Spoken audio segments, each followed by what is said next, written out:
Hi guys, आप सबका फिर से एक बार स्वागत है हमारे चैनल परमानेंट फैन पर। और आज हम कंटिन्यू करने वाले हैं एक क्यूट लव स्टोरी का पार्ट 4। So let's go. अरे रुको रुको गाइस, मुझे आप सबको कुछ इम्पोर्टेंट बताना है। और एक क्यूट लव स्टोरी के 3 पार्ट पहले ही आ चुके हैं। और मैं ये बताना चाहता हूँ कि वो 3 पार्ट बस ऐसे ही थे, मतलब उनमें कुछ ज़्यादा इंटरेस्टिंग नहीं था। और असली स्टोरी तो अब से स्टार्ट होगा। और गाइस सॉरी, क्योंकि मैं बहुत दिन से इस स्टोरी को कंटिन्यू नहीं कर रहा था, मैंने पेंडिंग पर रख दिया था क्योंकि मुझे ये स्टोरी सोचने में थोड़ा मुश्किल आ रहा था। मैंने पहले सोचा था वैसे सिंपल ही बना दूँ बाकी स्टोरी की तरह, फिर मैंने सोचा नहीं, कुछ इंटरेस्टिंग ऐड किया जाए। फिर मैंने कुछ दिन सोचा और फिर मैंने सोचा कि कुछ इंटरेस्टिंग लाया जाए। फिर और मैं आ चुका हूँ कुछ इंटरेस्टिंग लेके। सो स्टोरी के एंड में बताना आपको कैसा लगा ये। सो गाइस अब स्टार्ट करते हैं। I love everything. Fire spreading all around. So guys पिछले पार्ट में हमने देखा था कि मिसो कैसे भी कैसे करके टाइम से पहले स्कूल आ जाता है और अभी वो क्लास में बैठा ही होता है और अपने दोस्तों के साथ बात कर रहा होता है। और फिर थोड़ी देर बाद उनके टीचर उनके क्लास में आते हैं और सब स्टूडेंट खड़ा होके उनको गुड मॉर्निंग विश करते हैं और सर भी उन सभी को बैठने के लिए बोल देते हैं। और टीचर बोलते हैं, अरे बच्चों तुम्हारे लिए खुशखबरी है, तुम्हारे क्लास में एक और नई स्टूडेंट आई है जो आज से तुम सभी के साथ ही पढ़ेगी। तुम सब उसके साथ अच्छे से पेश आना। ये बात सुन के स्कूल के क्लास के सारे बच्चे एक दूसरे से बात कर रहे होते हैं और बोलते हैं वो कैसी होगा, वो लड़का होगी या लड़की होगी। और कबाब और साबू तो अपने अलग ही ख्याल में खोए होते हैं। फिर टीचर सर बोलते हैं, अरे तुम अंदर आ जाओ। फिर जैसे ही वो लड़की अंदर आती है, फिर मिसो उसे देख कर तो पहले शॉक हो जाते हैं पूरी तरह से। और वो लड़की जब क्लास में एंटर करती है और फिर वो सभी को देखती है और फिर जब जब वो मिसो को देखती है फिर वो भी बहुत ज़्यादा शॉक हो जाती है। और गाइस आप बताना कि वो लड़की कौन हो सकती है। और सो स्टार्ट करते हैं। फिर वो लड़की बोलते अरे तुम स्कूल में पढ़ते हो। फिर टीचर उस लड़की की बात सुन के तो हैरान हो जाते हैं और वो बोलते हैं, अरे तुम मिसो को जानती हो। फिर वो लड़की बोलती है, हाँ मैं आज सुबह ही से मिली।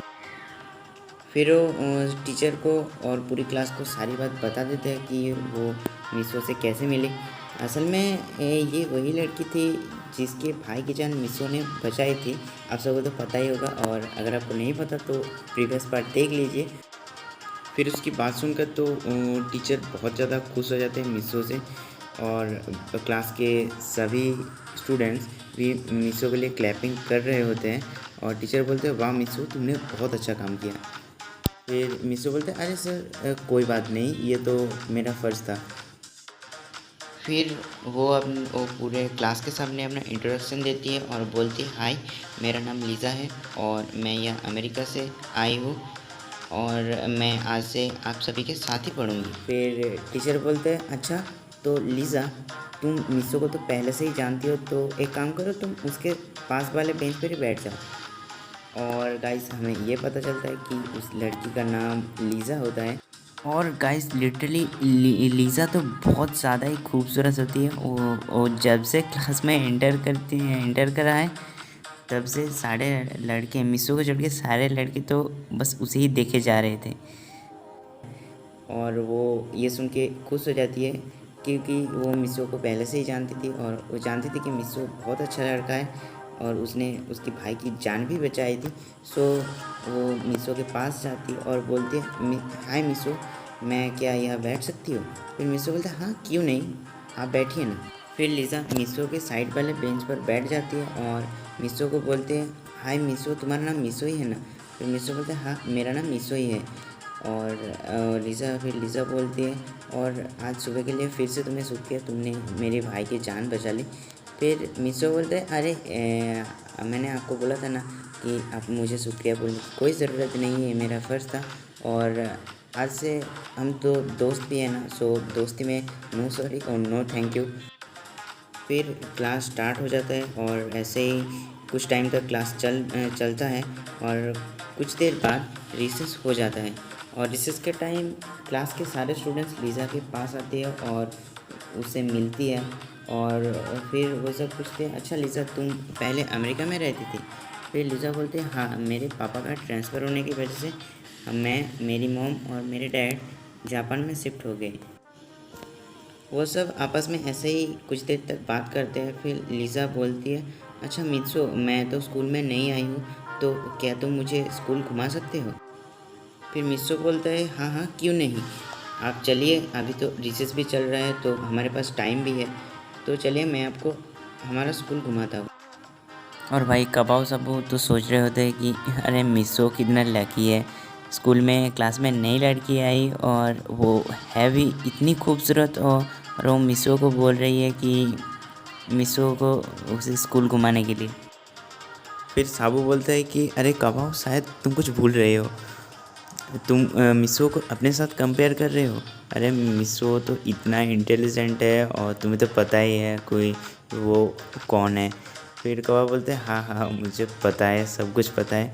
फिर साहू बोलते हैं फिर तुम मिसो को अपने साथ कंपेयर कैसे कर रहे हो, तुम्हें तो पता ही क्या है, तुम्हें तो खुद भी पता है कि तुम कितने बेवकूफ़ हो और मिसो कितने इंटेलिजेंट है। फिर कौवा बोलते हैं अरे साबू, तुम्हारी ये बोलने की हिम्मत कैसे हुई? फिर साहू बोलते हैं अरे मैंने सच तो कहा, अब इतना भड़क क्यों रहे हो? फिर कबाब बोलते हैं अरे साबू, मैं आज तुम्हें नहीं छोड़ूंगा, मैं तुम्हें बहुत मारूंगा। फिर कबाब तो साबू के पीछे पड़ जाता है। और गाइस साबू ने मीशो के बारे में ऐसा क्यों कहा, ये तो हम आगे जानेंगे। सो गाइस आगे देखते रहिए।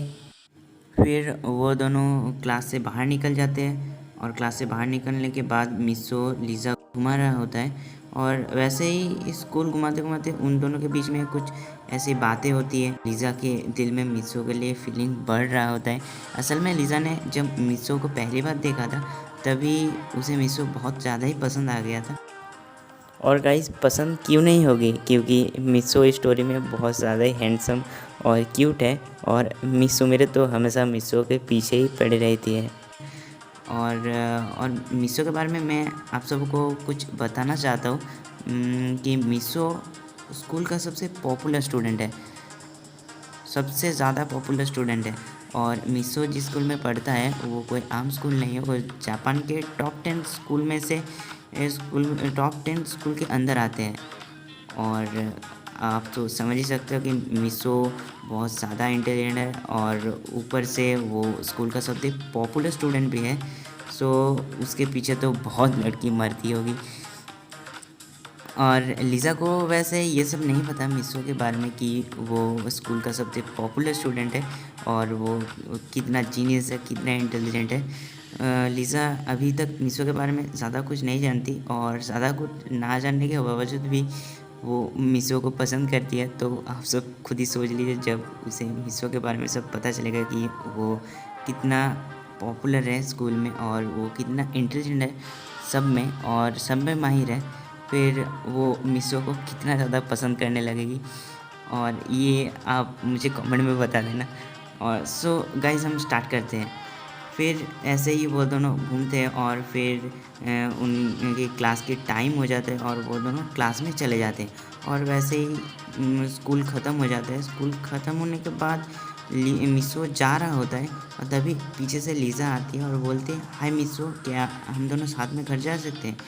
फिर मिसो बोलते हैं हाँ चलिए, हम दोनों साथ में ही चलते हैं। फिर वो दोनों रास्ते में ऐसे ही बात करते हुए जा रहे होते हैं और मिसो पूछता है अच्छा लीज़ा, तुम्हारा घर कहाँ पर है? फिर लीज़ा बोलते हैं यही पास में। फिर वो कुछ ऐसा स्पॉट बता देती है और मिसो बोलता है ये तो मेरे घर से बस मेरे घर के बस पास ही में है, तो अच्छा ही हुआ। तो लिज़ा बोलते हैं अच्छा मिसो, तुम्हारा घर कहाँ पर है? फिर मिसो बोलते हैं अच्छा अच्छा तो तुम मेरे साथ मेरे घर चलो, क्योंकि तुमने जो जगह बताया वो मेरे घर के बाद ही आता है, सो तुम वहाँ से अपने घर जा सकती हो। फिर लिज़ा बोलते हैं ओह थैंक यू मिसो, ठीक है मैं तुम्हारे साथ चलती हूँ, चलो। फिर वो दोनों ऐसे जा रहे होते हैं और फिर मिसो का घर आ जाता है। फिर मिसो लिज़ा को बोलते ये मेरा घर है, और लिज़ा उसके घर को देख के तो बहुत ज़्यादा शॉक हो जाती है। फिर मिसो का घर तो बहुत ज़्यादा बड़ा होता है।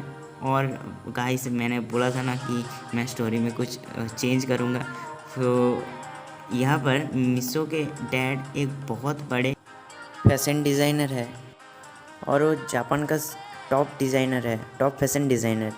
और जापान में उनकी कंपनी का बहुत सारे ब्रांचेस हैं, और बाहर यानी कि अमेरिका और रसिया में भी उनके 1-2 ब्रांचेस है बहुत बड़े बड़े।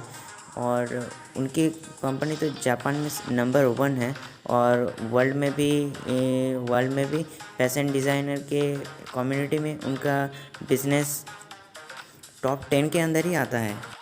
तो आप लोग तो समझ ही सकते हो कि जापान का टॉप फैशन डिज़ाइनर मतलब कितने रिच होगा मिसो की फैमिली। फिर मिसो लिज़ा को अपने घर के अंदर ले जाती है, और वो अपने मॉम को बुलाती है, मॉम मैं घर आ गया। फिर उसकी मॉम आती है और देखती है कि मिसो के साथ एक लड़की खड़ी है। फिर मिसो की मॉम बोलते हैं अरे ये लड़की, मैंने तो इसे पहले कभी नहीं देखा, क्या यह तुम्हारी नई दोस्त है? फिर मिसो बोलते हैं हाँ मॉम, ये अमेरिका से यहाँ शिफ्ट होके आई है, और ये इसने आज ही हमारे स्कूल में एडमिशन लिया है। सो आज से ये मेरी दोस्त है। फिर मिसो की मॉम बोलती है वाह ये तो बहुत अच्छी बात है, बेटा तुम अंदर आओ। फिर वो लड़की अंदर आती है और मिसो के कमरे में जाती है। फिर मिसो के कमरे में जाती है और मिसो के साथ कुछ बात कर रही होती है। फिर मिसो की मॉम उन दोनों के लिए कुछ खाने के लिए और जूस ले जाती है ऊपर मिसो के कमरे में। फिर लिज़ा बोलती है मिसो तुम्हारा कमरा भी तो बहुत ज़्यादा खूबसूरत है, क्या तुमने अपना रूम खुद डेकोरेट किया है? फिर मिसो बोलते हैं हाँ मुझे साफ़ सफाई बहुत पसंद है। फिर लिज़ा हंसती है और बोलती है तुम्हारे तो लड़कियों जैसी शौक है। फिर मिसो बोलते हैं हाँ इसमें क्या बुरी बात है, घर साफ करना तो अच्छी बात है। फिर लिज़ा बोलते हैं हाँ ये बात भी सही है। फिर मिसो की मॉम आती है मिसो के कमरे में, फिर बोलती है ये लो तुम दोनों ये खा लो। फिर वो दोनों जूस और स्नैक्स खा लेते हैं। फिर लिज़ा बोलती है अच्छा ठीक है मिसो आज मैं चलती हूँ। फिर मिसो बोलते अरे रुको मैं जाती हूँ तुम्हारे साथ, मैं तुम्हारे साथ जाता हूँ, इससे मुझे तुम्हारा घर भी पता चल जाएगा। फिर लिज़ा बोलती है हाँ ठीक है चलो। फिर मिसो लिज़ा के साथ लिज़ा के घर जाती है, और लिज़ा का घर भी बहुत ज़्यादा बड़ा होता है क्योंकि लिज़ा के डैड एक बिजनेसमैन थे, और लिज़ा मिसो को अपने घर ले जाती है, और लिज़ा भी बोलती है मॉम मैं घर आ गई। फिर लिज़ा की मॉम आती है और वो मिसो को देख के शॉक हो जाती है और बोलती है बेटा तुम? फिर लिज़ा उसकी मॉम को सारी बात बताती है कि वो जिस स्कूल में एडमिशन लिया है उसी में ही मिसो पढ़ता है। फिर उसकी मॉम मिसो को देख के तो बहुत ज़्यादा खुश हो जाती है। फिर उसकी मॉम बोलती है अरे बेटा तुम अंदर आओ। फिर मिसो वो अंदर जाता है लिज़ा के साथ, और वो डाइनिंग रूम में बैठते हैं। फिर उसकी मॉम मतलब लिज़ा की मॉम मिसो को फिर से शुक्रिया बोलती है और तुम्हारा बहुत बहुत शुक्रिया, तुमने आज सुबह मेरे बेटे की जान बचा ली। फिर मिसो बोलते हैं अरे आप शुक्रिया मत कहिए, ये मेरा फर्ज। फिर उन दिनों में ऐसे ही कुछ बात होती है, और लिज़ा की मॉम मिसो को बोलती है मिसो बेटा तुम बहुत अच्छे हो। फिर मिसो बोलते हैं अरे नहीं आंटी मैं इतना भी कुछ खास नहीं हूँ। फिर लिज़ा बोलती है अरे नहीं तुम बहुत खास हो। फिर मिसो बोलते हाँ हाँ ठीक है। फिर वैसे ही कुछ देर तक बातें चलती है, और फिर मिसो बोलता है अच्छा लिज़ा तो मैं आज चलता हूँ, मैं कल फिर से तुम्हें स्कूल पे मिलूँगा। फिर लिज़ा बोलते हैं अच्छा ठीक है मिसो, हम कल फिर से स्कूल में मिलेंगे। फिर मिसो लिज़ा के घर से निकल के अपने घर आ जाता है। और गाइस ये पार्ट यहीं पर ही एंड होता है, और होप आप सभी को अच्छा ही लगा होगा। और गाइस रुकिए ये स्टोरी तो मतलब आप समझ लीजिए ये स्टोरी अभी स्टार्ट हुआ है, और आगे तो बहुत कुछ इंटरेस्टिंग होने वाला है। सो आप सब नेक्स्ट पार्ट ज़रूर देखना। सो बाय गाइस, अब हम मिलते हैं नेक्स्ट पार्ट में।